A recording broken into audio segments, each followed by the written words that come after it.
I never thought the day would come when my own mother would try to burn my house down. My dad's house. But there I was, watching it unfold on a security camera, my blood turning to ice, as she handed my stepfather a lighter. It all started after I refused to give her my inheritance. The inheritance my father had specifically left to me. She then invited me to a family meeting. And when I walked in, they had lawyers ready to force me to sign it over. But the moment they handed me those papers, a slow smile spread across my face. "Funny," I said, tossing the documents back onto the table. "I brought someone too." And that's when the door swung open. Looking back, I never expected to be in that situation, sitting across from my own mother and the rest of my so-called family, watching them try to steal what was rightfully mine. But here I was. To understand why, let me take you back a bit. My dad was the only real parent I had growing up. He wasn't perfect, no, but he worked hard, he took care of me, and most of all, he was fair. My mom, on the other hand, she was selfish, manipulative, and always played the victim. They divorced when I was 12, and honestly, it was the best thing that ever happened to him. I remember the day he told me they were splitting up. We were on the back porch, the summer heat making the wooden steps warm beneath us. Dad had his hands clasped between his knees, eyes fixed on the ground. "Son," he said, his voice rough with emotion, "your mom and I aren't going to be living together anymore." I wasn't surprised. For months, I'd heard them arguing late at night when they thought I was asleep. The shouting, the slamming doors, the cold silence that followed at breakfast. I'd seen my dad sleeping on the couch more nights than not. "Is it because of the money?" I asked. Even at 12, I knew that was a big part of their problems. Mom always wanted more than what we had, more than what Dad could provide with his contractor's salary. Dad looked at me surprised. "You've been paying attention, huh?" He sighed, placed a hand on my shoulder. "It's more complicated than that. But yes, that's part of it. Your mom and I, we want different things from life."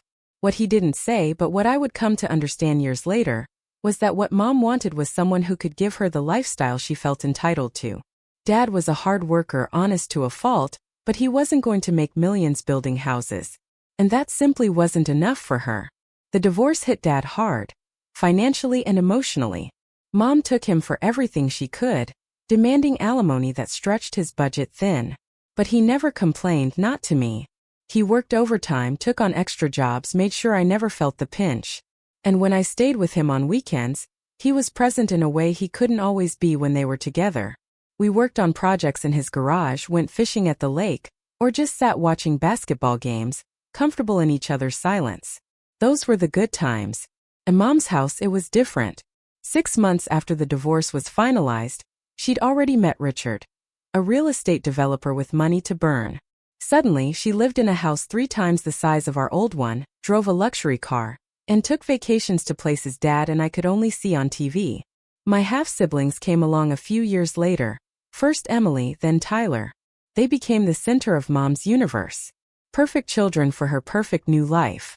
I watched as Mom transformed herself to fit Richard's world. Her hair got blonder, her clothes more expensive, her laugh higher and more affected. She encouraged me to call Richard Dad, and looked disappointed when I refused. Around him and his friends, she acted like her life began when they met, as if the 15 years she spent with my father were just an unfortunate detour. "Honey," she'd say when I brought up a memory from before, "that was a different time. We've moved on." But Dad never asked me to forget her or to choose sides. "She's still your mother," he'd say whenever I complained about her. "You can be angry with her. That's your right, but don't let that anger eat you up." That was Dad all over. Always thinking about what was best for me, even when it meant being gracious to someone who had hurt him deeply. When Dad passed away last year, it was a sudden heart attack. No warning. One day we were talking about finally going on that fishing trip to Canada, and the next I was picking out his casket. It wrecked me. But what came after that was almost worse. His will was clear. Everything was left to me. The house, the savings, the investments, everything. He had made sure of it because he knew what my mom was like. He even told me once, "She'll come after it, son. Be ready." I thought I was. I underestimated just how low she would go. Not even a week after the funeral, she started calling. First it was fake concern. "How are you holding up, sweetheart?" Then it turned into guilt tripping. You know, if it weren't for me, you wouldn't have had the life your father gave you. And finally, straight up demands. You need to do the right thing and split it with your family. By family, she meant herself, her husband, who she married 2 years after leaving Dad, and their 2 golden children, my half-siblings. People who barely spoke to my dad. People who never lifted a finger to help him, even when he was in the hospital. I told her no over and over. That's when things got ugly. She started showing up at my house unannounced, banging on the door. I remember one evening particularly well. I had just gotten home from work, bone-tired after a 10-hour shift. All I wanted was a shower and some peace. Instead, I found my mother standing on my front step, her Mercedes parked in my driveway, blocking my car. "We need to talk," she said, pushing past me before I could stop her. She was wearing one of her designer outfits, something cashmere and cream-colored that probably cost more than my monthly rent. Her hair was perfectly styled, her makeup flawless, but her eyes were hard and calculating. "Mom, I'm tired. Can we do this another time?" She ignored me, pacing my small living room like a caged animal. "This has gone on long enough, don't you think? It's been 3 weeks since the funeral. Time to be reasonable." "Reasonable?" I echoed, feeling my temper rise. "Like you were reasonable during the divorce, taking everything you could from Dad?" Her face hardened. "That's ancient history. This is about now, about what's fair. Fair would have been you and your perfect new family visiting Dad in the hospital when he had his first heart scare last year. Fair would have been returning his calls on his birthday. Fair would have been showing him an ounce of respect after everything he did for you." She flinched just slightly, then recovered. "Your father made his choices and I made mine. That's water under the bridge. But this inheritance, that affects all of us." "No," I said firmly. "It affects me. Dad left it to me because he wanted me to have it. End of story." Her expression changed then, softened into something that might have looked like genuine concern to someone who didn't know her. "Honey, I'm worried about you. All that money all at once. It's a lot of responsibility. You're young. You could make mistakes." I almost laughed. "I'm 32, Mom. Not exactly a kid." "You'll always be my baby," she said, reaching out to touch my cheek. I stepped back and something flashed in her eyes. Anger. Frustration. "Think about what your father would want. He'd want you to share with your siblings." "No, he wouldn't," I said flatly. "He would want exactly what he put in his will. For me to have what he worked for, what he saved for, what he planned for." Her face went cold then, all pretense gone. "You always were stubborn just like him. Fine. Do what you want. But remember, family is forever. You're choosing money over blood right now." "That's rich coming from you," I replied, walking to the door and holding it open. "Wasn't that exactly what you did when you left?" She stormed out without another word, but I knew it wasn't over. My mother never gave up easily, especially when money was involved. When I stopped answering her calls, she had my half-sister leave long, dramatic voicemails about how I was tearing this family apart. Then came the threats. She claimed she would contest the will, that she would drag this through the courts for years. I held my ground. Then, out of nowhere, I got an invitation to a family meeting. That should have been my first red flag. My family never met for anything unless it was to cause drama. But something about it felt different. The wording was off, too formal. I almost didn't go, but then something in my gut told me I needed to see what they were up to. The invitation came on thick cream stationery, the kind you'd use for a wedding announcement. "The Hanson family requests your presence for an important family discussion," it read, followed by a date, time, and my mother's address. At the bottom, in smaller print, "Regarding the estate of William Jensen." Using my father's full name like that, so impersonal, made my blood boil. To them, he wasn't a person. He was an estate. A collection of assets they felt entitled to. I called my best friend Mike that night. We'd been close since college, and he'd been a rock through Dad's death and everything after. "They're planning something," I told him, pacing my apartment. "I can feel it." "So don't go," Mike said simply. "You don't owe them anything. But if I don't show up, I'll never know what they're trying to pull." Mike was quiet for a moment. "Then go, but be prepared. And maybe bring backup." That got me thinking. Dad had always trusted his lawyer. a straight-talking woman named Patricia Ramirez, who'd helped him set up his will and handled his business affairs for years. I'd met with her after Dad died, and she'd been clear about everything. The will was solid. My mother had no claims. All the paperwork was in order. I called Patricia the next morning and explained the situation. She listened without interrupting, then said, "This sounds like an ambush. If you're going, I'm coming with you, but don't say anything about me beforehand." "You think they're that serious?" I asked, surprised by her immediate offer to help. "Your father was very clear about his wishes," she replied. "He also warned me about your mother. Said she'd try something like this if he died first. I promised him I'd make sure his will was respected." The day of the meeting, I felt sick to my stomach. Patricia and I agreed to arrive separately, me right on time, her a few minutes later once the meeting had started. As I drove to my mother's house, memories flooded back. The few awkward holidays I'd spent there as a teenager. The way Richard would talk down to Dad when they had to interact for school events. The constant comparisons between me and my half-siblings. I parked on the street rather than in the driveway, giving myself an easy exit. Taking a deep breath, I walked up to the house I'd never felt welcome in, and rang the doorbell. When I walked into my mom's house that day, I knew immediately that I had walked into an ambush. The living room had been set up like some kind of courtroom. My mom sat in the center next to her husband, smug as ever. My half-siblings were there too, looking way too pleased with themselves. And then there were the two men in suits. Lawyers. I didn't even get a hello. One of the lawyers stood up and said, "We're here to discuss the proper distribution of your father's assets." I almost left. Proper distribution? He handed me a thick stack of papers. "This is a revised agreement. It outlines a fair division of the inheritance among all immediate family members." I flipped through it. They wanted me to sign over 75% of everything. The house, the savings, even my dad's car. I looked up at my mom. "You have got to be kidding me." She sighed dramatically like I was some disobedient child. "This is the best solution for everyone. You don't need all of it. Be reasonable." Reasonable? They wanted to take everything my father worked for, everything he left for me, and they thought I would just roll over and let them. I took a deep breath and smiled. "Funny," I said, tossing the papers onto the coffee table. "I brought someone too." The door swung open and in walked my lawyer. But not just any lawyer, my father's lawyer. The one who drafted his will. The one who knew every single legal safeguard my dad put in place to prevent exactly this from happening. My mom's face went pale. Her husband shifted uncomfortably in his seat. My lawyer didn't waste any time. She picked up their so-called agreement and flipped through it. Then, without looking up, she said, "This is cute. Illegal but cute." One of the other lawyers cleared his throat.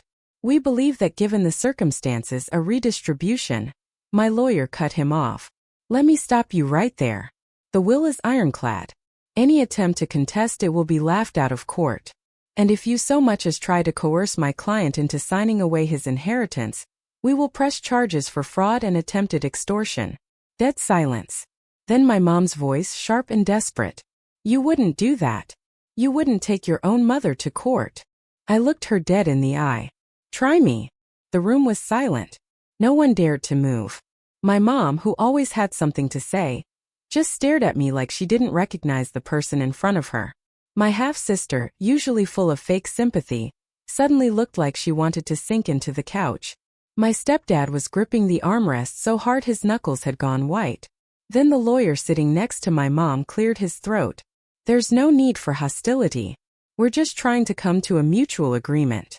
Mutual agreement? My ass. I folded my arms and leaned back in my chair.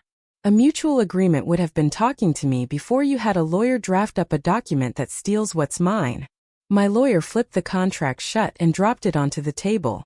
"This document wouldn't hold up in court for 2 seconds. And if you think my client is signing anything today, you're out of your minds." My mom exhaled sharply. "This is ridiculous." I turned to her. "No.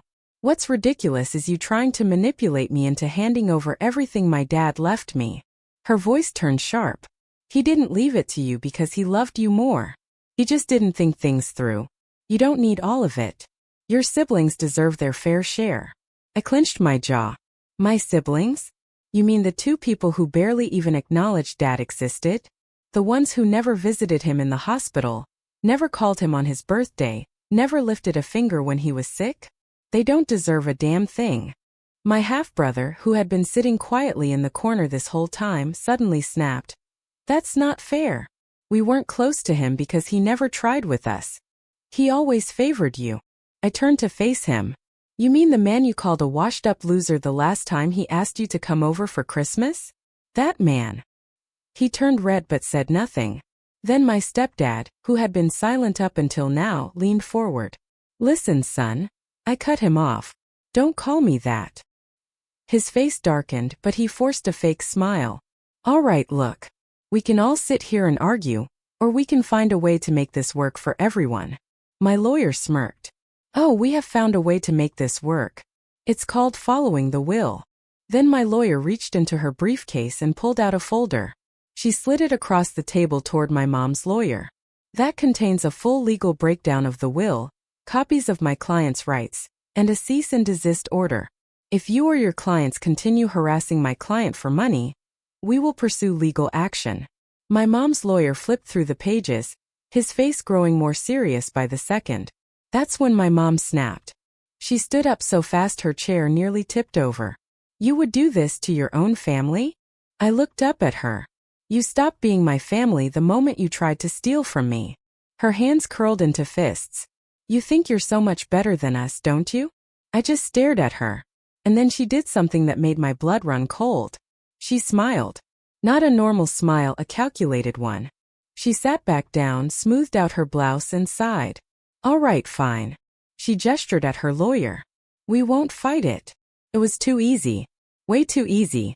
My lawyer must have sensed it too because she narrowed her eyes. Good. Then we'll be taking our leave. We gathered our things and walked to the door. But just as I stepped out, my mom called after me. Take care of that house, sweetheart. I paused, turned back. Her smile was still there. You never know when accidents can happen. The hairs on the back of my neck stood up. I didn't say anything, just walked out. But as I drove home, her words echoed in my head. Something wasn't right, and I was about to find out just how far my mother was willing to go. In the car, Patricia looked over at me, concern etched on her face. That was a threat, she said bluntly. You heard it too, right? I nodded, my hands tight on the steering wheel. She's never been one to lose gracefully. Document everything from now on, Patricia advised. Any calls, texts, emails, save them all. If she shows up at your place, record it. If anything happens to the house or your property, report it immediately. You think she'd actually do something? I asked, though I already knew the answer. Patricia's expression was grim. Your father thought so. That's why he made sure the will was airtight. He was protecting you even after he was gone. That night, I sat in my apartment surrounded by Dad's papers. Insurance policies, bank statements, property deeds. Everything was in order, just as he'd left it.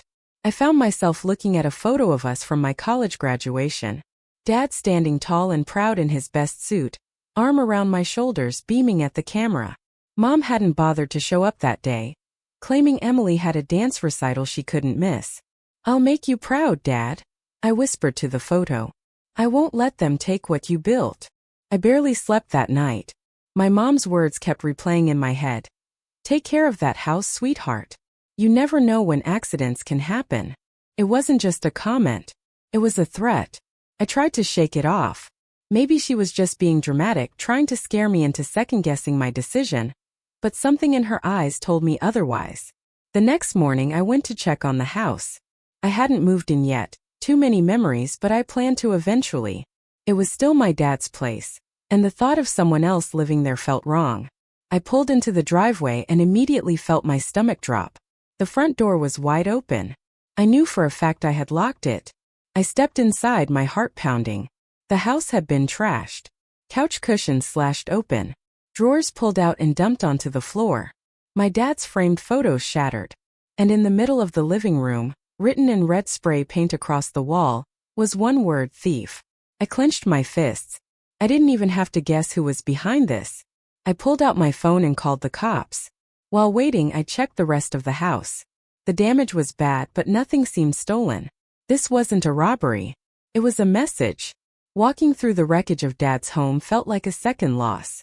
Every broken picture frame, every slashed cushion, every appended drawer was a violation. In his bedroom, I found the closet ransacked. His clothes thrown on the floor, some of them cut to pieces. His toolbox in the garage had been emptied, hammers and screwdrivers scattered across the concrete. Even the garden shed hadn't escaped.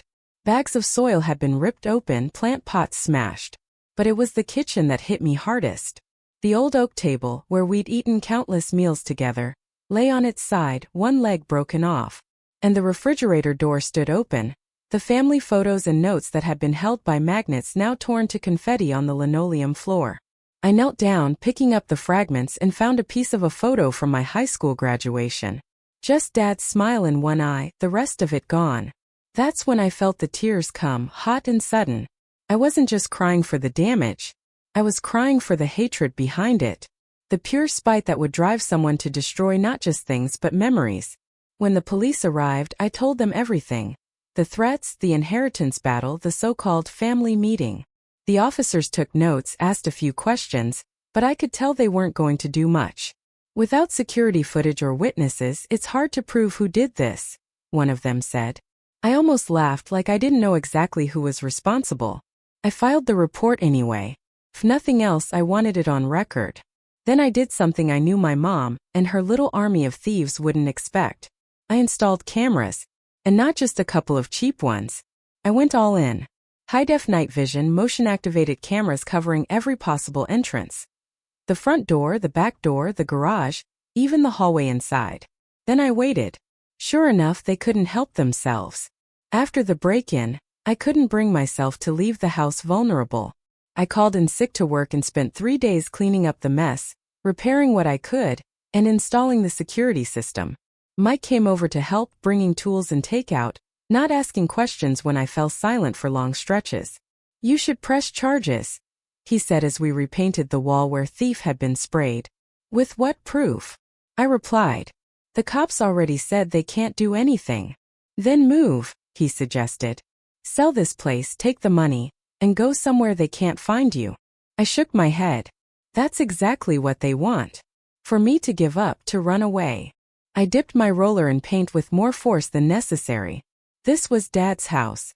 He loved it here. I'm not letting them win. Mike looked at me for a long moment, then nodded. All right. Then we fight, but smart. That night, after Mike left, I sat on the newly repaired porch steps, looking out at the quiet street. Dad and I used to sit here on summer evenings, drinking beer and talking about everything and nothing. This house wasn't just bricks and wood. It was a testament to his life, his work, his love. I wasn't about to let it go. The next day I called Patricia again and updated her on what had happened. She wasn't surprised, but was clearly alarmed. This is escalating, she said gravely.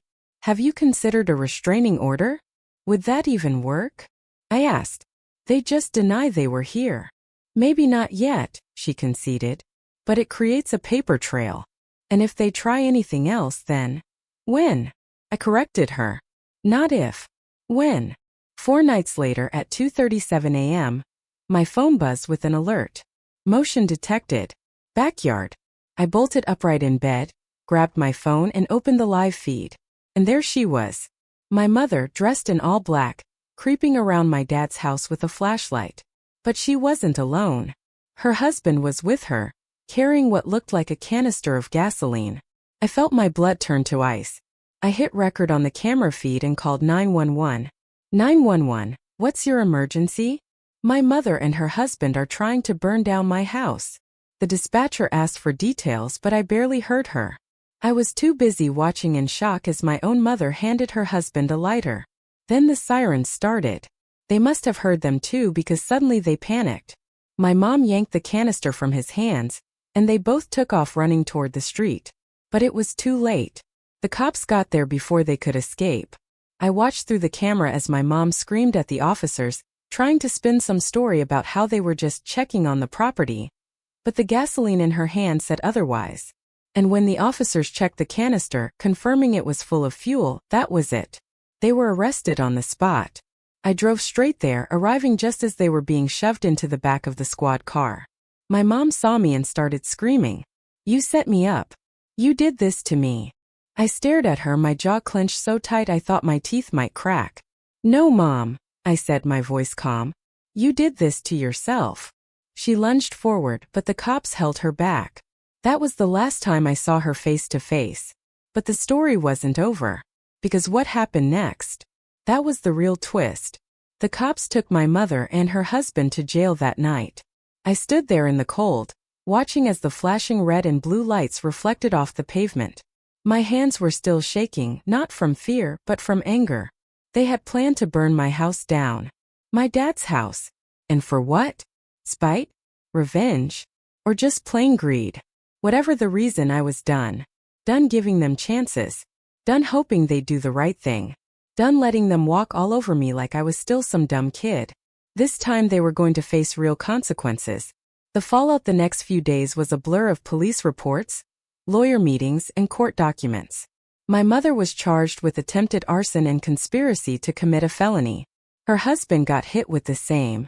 And because my security cameras had caught everything in high definition, their lawyers didn't have much to work with.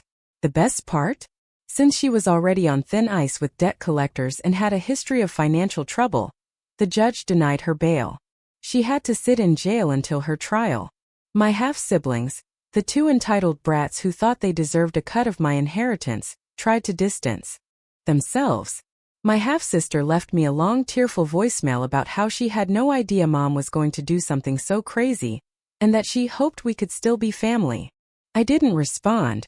My half-brother, the one who called my dad a washed-up loser, sent a short text. "Hey man, I didn't know about this. Hope you okay." I left him on read. They might not have been part of the arson attempt, but they sure as hell knew what my mom was capable of. They were more than happy to help pressure me into giving up my inheritance, but the second things got real, they ran. Not my problem. The trial took about 6 months for the case to go to court. My mother tried everything to get out of it. She claimed she had no idea there was gasoline in the canister, that she was just checking on the house, because she was worried about me. Then she switched tactics, claimed I set her up, that I had lured her there and planted evidence to make it look like arson. That theory fell apart when the prosecutor played the security footage for the jury. There she was, plain as day, holding a flashlight, pointing where her husband should pour the gasoline. There he was, pulling a lighter from his pocket. The jury took less than 2 hours to reach a verdict. Guilty. She was sentenced to 10 years in prison. Her husband got 12 since he was the one actually holding the lighter. They both tried to appeal. They lost. Justice served. And if you're finding yourself completely gripped by this insane story, do me a huge favor and hit that subscribe button. More unbelievable stories are coming. With her gone, I finally had peace. No more threats. No more late night calls. No more stress. I kept the house. I fixed up the damage, replaced the broken photos of my dad. I even framed a copy of the cease and desist order my lawyer sent them, just as a reminder of how far they went and how much they lost. As for my half-siblings, I never spoke to them again. Last I heard, my half-sister was drowning in credit card debt and my half-brother was bouncing between jobs, still blaming everyone else for his problems. Not my concern. They made their choices just like my mother did. And in the end, they all got exactly what they deserved. After everything settled, I finally moved into Dad's house. Our house now. Felt right, continuing what he started. Every morning, I have coffee on the porch where we used to sit. Every evening, I work in his garage finishing projects he never got to complete. It's not the life I expected, but it's the one I'm building. Brick by brick, memory by memory. Sometimes I wonder what would have happened if Mom had just been decent. If she'd respected Dad's wishes, if she'd acted like family instead of a vulture circling his legacy. But then I remember what Dad always said. You can't control what others do, son. Only how you respond. I like to think I responded the way he would have wanted. Standing my ground, protecting what he built, and most importantly, not letting bitterness consume me the way it consumed her. Patricia still checks in now and then. Your father would be proud, she told me the last time we spoke. Think she's right. As for the inheritance, I've invested most of it just like Dad would have. Some went to charity causes he believed in. The rest is for the future. Maybe a family of my own someday. A family built on love and respect, not greed and entitlement. That's the real legacy Dad left me. Not the money or the house, but the example of how to live with integrity, even when it's hard. Especially when it's hard. And that's worth more than anything my mother ever tried to steal. So tell me, after hearing all of this, what would you have done in my place? Have you ever had to stand up to someone in your family like this? Share your thoughts in the comments below. I'm genuinely curious to hear your perspectives.